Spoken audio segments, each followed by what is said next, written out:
adalah film horor Thailand yang mengangkat isu aborsi ilegal yang marak terjadi di negara tersebut. Film ini terinspirasi dari kisah nyata seorang wanita yang mengaku bahwa arwah anak yang digugurkan menghantuinya. Angka 2002 dalam judul mengacu pada jumlah janin yang diaborsi secara ilegal yang ditemukan di kuil Bangkok. Dan berikut ceritanya.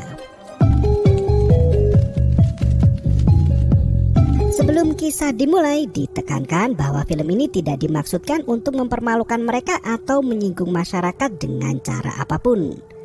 Film ini hanya bertujuan untuk menguak kebenaran dari satu aspek masyarakat dan berharap para remaja yang menyaksikan ini ingat akan takut dosa dan meningkatkan moralitasnya. Sebuah animasi 3 dimensi memperlihatkan bagaimana janin dalam kandungan berperang melawan capit besi yang hendak membunuhnya. Janin itu terus meronta hingga cairan darah mulai merebak ke seluruh tubuhnya. Judul film mengambil 2002 janin pun terlihat memenuhi layar kaca. Malam itu, prosesi aborsi ilegal sedang dilakukan oleh seorang wanita parubaya terhadap wanita muda. Hanya berbekal alat medis sederhana, wanita itu menarik paksa janin bayi yang masih bernyawa keluar dari rahim ibunya. Dengan kasar, ia melempar si jabang bayi itu ke atas plastik yang siap untuk disingkirkannya. Tak hanya kali itu saja ia melakukan hal tersebut, di kamar mandi rumahnya, tumpukan plastik janin bayi telah menumpuk cukup banyak hanya dengan bekerja 1 hari. Di tempat lain, Tri dan istrinya Pim baru pulang setelah menjemput anaknya yang bernama Yemai. Anak kecil itu sering memperhatikan sekitar dan mengklaim jika dirinya bisa melihat sosok hantu. Ia terus menatap ke arah kosong seolah di sana ada orang. Sesampainya di depan apartemen, Yemai menghentikan langkahnya. Ia kembali menatap ke jalanan kosong sembari menuturkan jika adik kecil itu hendak ikut masuk ke rumah dan tinggal bersamanya.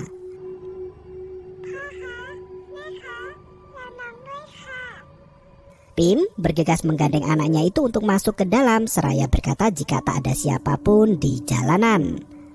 Pagi harinya, Pim yang bekerja sebagai guru bergegas pergi diantar oleh suaminya Tri yang bekerja sebagai seorang wartawan. Yemai terlihat sangat antusias untuk masuk ke sekolah barunya setelah pindah ke apartemen itu. Saat melewati kuil di arah menuju sekolahnya, Yemai kembali berkata jika anak-anak kecil di gerbang hendak ikut ke sekolah. Pim justru mengira jika anaknya sangat menginginkan adik baru agar memiliki teman di rumah. Melihat kondisi keuangan mereka yang masih belum stabil, Tri menuturkan jika dirinya belum siap memiliki anak lagi. Di tempat lain, seorang artis muda bernama Charissa menantikan kehadiran seseorang di kamarnya yang gelap dan sepi. Sementara itu, seorang gadis SMA bernama Kwan juga menunggu kedatangan pacarnya yang bernama Bom. Kwan dan Bom sama-sama bersekolah di SMA yang diajar guru Pim. Saat itu, Kwan terlihat sangat cemas. Ia mengabarkan jika dirinya telah hamil anak si Bom. Anak SMA itu langsung tertunduk lemas mengkhawatirkan nasib masa depan mereka berdua. Bom sama sekali tak bisa bertanggung jawab sementara ia tak mau anak dikandung Kwan digugurkan. Sebagai perempuan yang baru beranjak dewasa, Kwan belum siap untuk merawat seorang anak. Ia memutuskan untuk mengatasi semua permasalahan itu sendiri dan melenggang pergi meninggalkan Bom. Pim yang melihat Kwan menangis meminta Bom untuk tidak berbuat masalah karena akan mengganggu prestasi mereka berdua. Malam harinya, Kwan mencari obat yang katanya manjur untuk menggugurkan kandungan. Bom yang malam itu berada di kos-kosan Kwan hanya bisa menunduk dan terdiam tanpa melakukan upaya apapun untuk menyelesaikan permasalahan mereka. Di tempat lain, artis Charissa menelpon manajernya Aye. Kala itu, Charissa kebingungan karena semua kontak syuting dibatalkan atas skandal yang menimpanya. Sang manajer meminta Charissa untuk meminta pertanggungjawaban pacarnya. Namun pacar artis muda itu angkat tangan seolah tak mau mencampuri permasalahan yang ditanggung Charissa. Siang harinya, Tri mendapat kabar penemuan mayat di kawasan apartemen mahasiswa. Saat itu pemilik apartemen mendapat laporan terkait bau busuk yang menyengat di salah satu kamar. Ternyata seorang gadis mati setelah mencoba menggugurkan anaknya sendiri dengan menelan puluhan pil obat terlarang. Tri memotret wajah gadis itu hingga tiba-tiba mata mayat itu terbuka dengan sendirinya. Malang nasib gadis itu karena setelah dihamili kekasihnya kabur begitu saja tanpa pertanggungjawaban apapun. Mayat itu digotong menuruni tangga melewati Tri dan temannya. Namun tiba-tiba malamnya sepulang mengajar, Pim menyempatkan diri untuk membeli kerang goreng dan patpai di pinggir jalan. Saat mengantri, si kecil Yemai melihat sosok anak kecil dari kejauhan. Yemai mengikuti kemana perginya adik kecil itu. Menyadari Yemai tak ada di sampingnya, Pim panik tak karuan. Ia berlari mengikuti arah perginya anak itu hingga sampai di kompartemen bernomor di bagian belakang kuil Buddha. Kompartemen itu biasa digunakan untuk menyimpan benda keramat atau benda sakral lainnya. Pim berlari mencari anaknya hingga semakin jauh ke belakang kuil. Gembok kompartemen nomor 9 tiba-tiba terbuka dengan sendirinya. Pim yang ketakutan sampai merangkak mundur diikuti oleh munculnya anjing membawa potongan janin manusia. Di saat yang sama, Kwan kedatangan temannya yang bernama Kam. Malam itu, Kwan meminta bantuan pada kakak angkatan di sekolahnya untuk menggugurkan bayi di perutnya. Ia mengaku sudah menelan banyak pil penggugur kandungan dari web online, namun tak manjur juga. Kam mengakui jika dirinya memang pernah melakukan aborsi, namun itu adalah cara terakhir dan satu-satunya saat tak menemukan cara lain. Kam meminta Kwan untuk memikirkan keputusannya itu masak-masak. Setelah bekerja hingga larut malam, Tri sampai juga di apartemennya. Ia masih kepikiran dengan kasus penemuan mayat siang tadi hingga suara tawa bayi terus terngiang di telinganya. Di dalam rumah, si Pim kebingungan sendiri karena mendengar Yemai bergurau dengan seseorang. Ia masuk ke kamar anaknya namun tak ada siapapun di sana. Yemai justru berkata jika ia telah membawa adik bayi pulang bersamanya. Ia menuju ke tas dan meminta ibunya untuk memeriksa isi tas itu. Pim dikejutkan oleh sosok janin manusia yang membusuk di dalam tas anaknya. Mendengar teriakan istrinya, Tri bergegas menghampiri dan memeriksa tas anaknya. Tri menemukan sebuah mainan berbentuk anak kecil dengan sepeda kecil di sana. Yemai berkata jika mainan itu adalah milik adik kecil yang ia temukan di dekat kuil Buddha. Esok harinya, Tri mengembalikan mainan itu ke belakang kuil. Istrinya bercerita jika Yemai bermain di kompartemen belakang kuil saat mengantri beli makanan semalam. Sesampainya di tempat itu, Tri menyempatkan diri untuk mengambil beberapa gambar dengan kameranya. Seorang pria tua yang bernama Ben merupakan penjaga kuil menghampirinya sembari berkata jika tempat itu tidak boleh difoto tanpa izin. Tri meminta maaf dan bergegas pergi sembari mengambil foto pria itu diam-diam.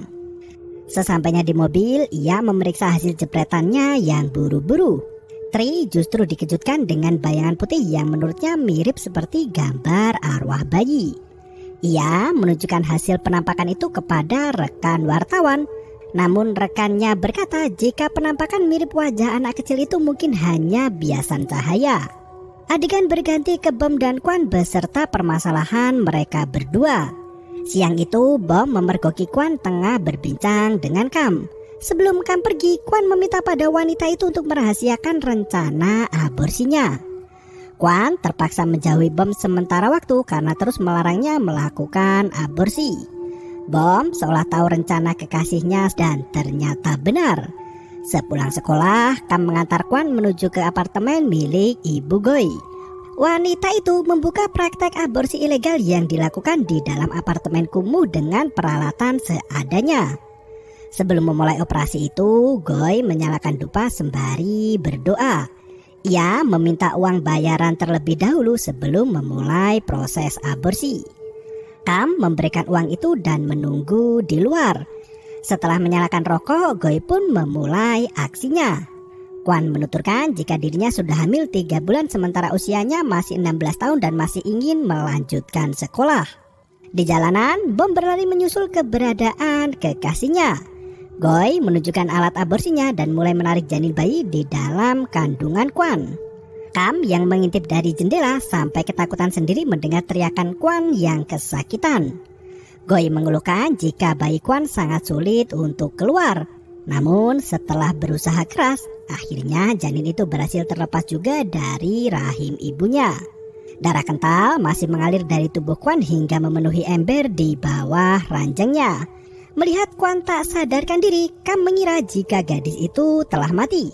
Ia pun berlari meninggalkan Kwan dan bertemu dengan Bom. Kam menunjukkan kamar tempat Kwan dirawat. Sesampainya di sana, Bom tidak melihat ada kekasihnya di atas ranjang. Ia membuka kamar mandi apartemen itu dan ternyata Kwan menangis sendirian menyembunyikan diri dari Bom. Pemuda itu membantu Kwan pulang ke kamar kos-kosannya. Malamnya, Goy mengumpulkan semua janin bayi dari klinik rekannya yang sesama penyedia jasa aborsi ilegal. Janin itu dimasukkan ke dalam kantong plastik dan dibawanya menuju ke kuil Buddha. Ben menyembunyikan janin bayi itu ke dalam kompartemen nomor 9 di belakang kuil.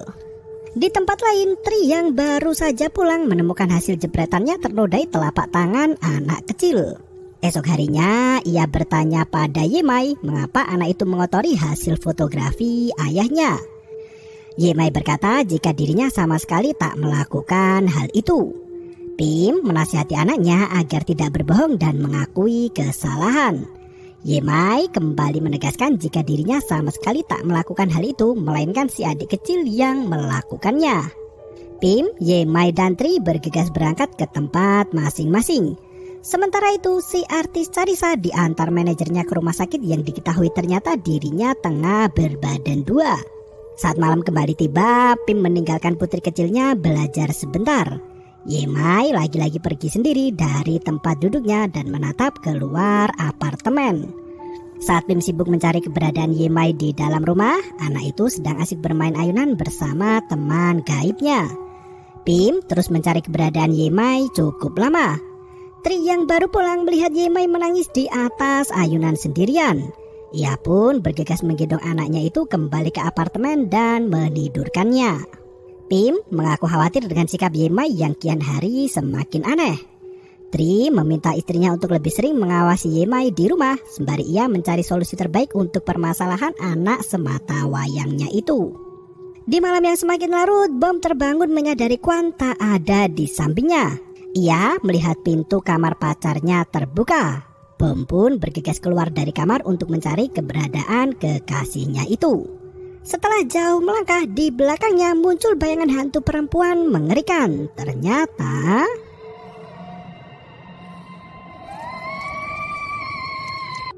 Kwan mengalami pendarahan hebat hingga tersungkur ke lantai dan menyodorkan jasad bayi tak sempurna berbalut darah kental. Bom terbang setelah mendapatkan mimpi buruk itu. Selang beberapa hari, Pim menanyakan keberadaan Bom dan Kwan yang tak kunjung berangkat sekolah. Ia meminta Nai untuk mengatakan apa yang sebenarnya terjadi. Di waktu yang sama, Kwan merasa sangat kesakitan di bagian perutnya. Setelah mengetahui alamat kosan Kwan, Pim bergegas menuju ke kamar muridnya itu. Sesampainya di sana, Pim tidak menemukan ada satu orang pun di dalam kamar. Ia hanya menemukan spray yang berlumuran darah di dalam ember cucian. Sesampainya di depan rumah, Pim melihat Kwan dan Bom bersembunyi di pojokan. Mereka menghindar dari gurunya karena takut dilaporkan kepada kedua orang tuanya. Ibu Kwan berada di desa dan tak tahu apa-apa tentang kelakuan anaknya di Bangkok. Mereka khawatir orang tuanya akan kecewa. Pim membantu Kwan dan Bom membawa mereka ke rumah sakit terdekat karena Kwan terus merintih kesakitan dengan kondisi tubuh yang semakin melemah. Di tempat lain, si artis cantik Carissa yang tengah hamil muda mengkonsumsi pil penggugur kandungan sama seperti Kwan. Ia sempat diteror suara bayi saat hendak tidur di kamarnya sendiri. Sementara itu, Ben membuang janin bayi seperti hari-hari biasanya. Malam itu, ia berhasil memusnahkan 12 kantong bayi dan dicatat di tanggalan kuil untuk menghitung bayaran yang akan didapatkannya nanti. Ia ketakutan sendiri saat aktivitas poltergeist mengganggu kalender catatannya itu. Tri dan Pim kembali dikejutkan oleh kelakuan Yemai yang hilang-hilangan. Anak itu berlari di kawasan apartemen sendirian tepat di tengah malam. Saat ditemukan, Yemai sudah berdiri di balkoni hampir terjungkal ke lantai dasar. Segera Tri menyelamatkan putrinya dan menggendongnya masuk ke dalam kamar. Hari berikutnya sepulang sekolah, Mai menjenguk Kwan di rumah sakit bersama dengan Bom. Ia mengabarkan jika temannya Kam baru saja meninggal karena kecelakaan. Kam diketahui baru saja bermalam dengan lelaki hidung belang dan kecelakaan di jalan tol saat hendak pulang ke Bangkok. Dari keterangan yang beredar, tubuh Kam terbelah menjadi 2 hingga organ dalamnya terburai. Pim muncul bersama Yemai memastikan kondisi kesehatan anak didiknya. Saat itu, Pim mengabarkan jika Kam baru saja meninggal dunia karena kecelakaan. Karena kondisi Kwan sudah semakin membaik, Bu Guru Pim menuturkan jika dirinya akan menghubungi orang tua Kan dan Bom agar mereka tahu kondisi anaknya di kota. Malam harinya, Tri pulang awal dan berada di apartemen sendirian. Ia bekerja di video call bersama rekannya. Saat itu, rekannya bertanya mengapa anak Tri hanya berdiri diam saja di belakang. Tri menoleh kebingungan karena posisinya saat itu ia sendirian di dalam rumah. Ia berkata jika dirinya justru melihat ada anak kecil di belakang rekan kerjanya. Obrolan mereka terhenti saat koneksi internet terputus secara tiba-tiba. Dari depan kamera Tri muncul sosok bayangan menghilang tepat di belakang punggungnya. Tri sangat ketakutan melihat penampakan itu. Ia menyalakan kameranya dan memasangnya di ruang tengah. Tri juga meminta bantuan Pim yang baru saja pulang untuk mencarikan kamera lain yang disimpannya. Dengan kamera itu, Tri hendak merekam aktivitas di apartemen saat mereka terlelap. Setelah memasang kamera dan menyalakannya, berulang kali kamera itu terjatuh dan dipasang kembali oleh Tri. Hingga saat ia benar-benar terlelap, kamera itu terjatuh lagi hingga mati. Tri terbangun di pagi buta memeriksa hasil rekaman di kamera tersebut. Terlihat Yemai keluar dari kamarnya dan pergi entah kemana. Tri memeriksa hasil rekaman di ruang kerjanya dan menemukan bayangan astral meloncat kian kemari. Pim yang berada di kamar anaknya dikejutkan oleh teriakan Yemai yang berkata sampai jumpa sembari melambaikan tangan entah kepada siapa. Di sekolah, Yemai sama sekali tak bisa berbaur dengan teman sekelasnya. Ia lebih memilih untuk bermain dengan teman gaibnya itu sendirian. Pim dan Tri semakin khawatir dengan kondisi mental putrinya yang tak seperti anak-anak normal lainnya. Di suatu malam saat Ben hendak mengkremasi jasad janin dalam kantong, alat krematorium kuil rusak sama sekali tak mau menyala. Terpaksa Ben menyimpan janin itu ke dalam kompartemen nomor 9 yang sudah bertumpuk ratusan janin berbau busuk menyengat. Sampai pagi Ben berjaga di dekat kompartemen takut ada orang yang menggeledah tempat itu. Malam berikutnya, Goy kembali menemui Ben dengan membawa bungkusan seperti biasa. Ben mengeluh jika krematorium di kuil Buddha sedang rusak dan tak dapat digunakan. Goy menegaskan jika tugas mereka adalah membantu gadis malang yang dihamili pria tak bertanggung jawab. Goy memberikan bayaran untuk Ben dan memaksanya untuk mencari solusi sendiri untuk menyingkirkan bukti kriminal mereka. Terpaksa, Ben kembali menyimpan janin itu ke dalam kompartemen hingga bau busuknya semakin menyakitkan. Suasana malam itu semakin mencekam hingga membuat Ben ketakutan sendiri.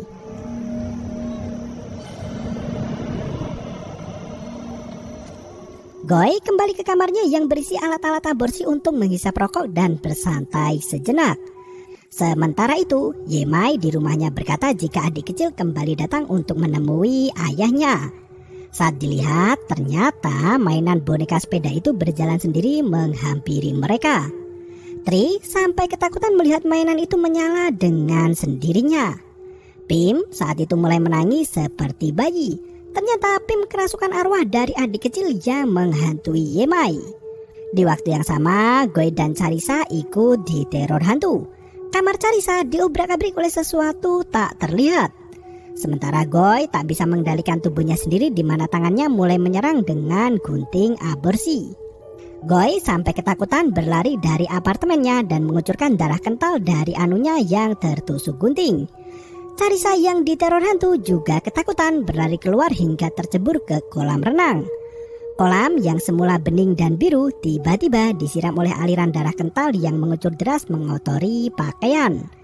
Karena didorong oleh istrinya yang kerasukan, Tris sampai tak sadarkan diri. Saat tersadar, ia mengetahui anak istrinya telah menghilang. Tri pun bergegas kembali ke belakang kuil saat melihat mainan anak kecil ada di rumahnya.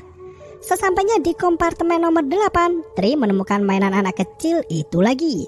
Ia berlari sembari meneriakkan nama istri dan anaknya. Seketika itu kompartemen nomor 17 terbuka dengan sendirinya. Ratusan kantong janin terburai hampir menimpa sekujur tubuh Tri. Pim tersadar berada di kompartemen bersama Yimai. Ia melihat hantu bayi bersembunyi di tumpukan kantong janin. Yimai hanya bisa menangis ketakutan duduk di belakang ibunya. Tri mendengar suara teriakan Pim dan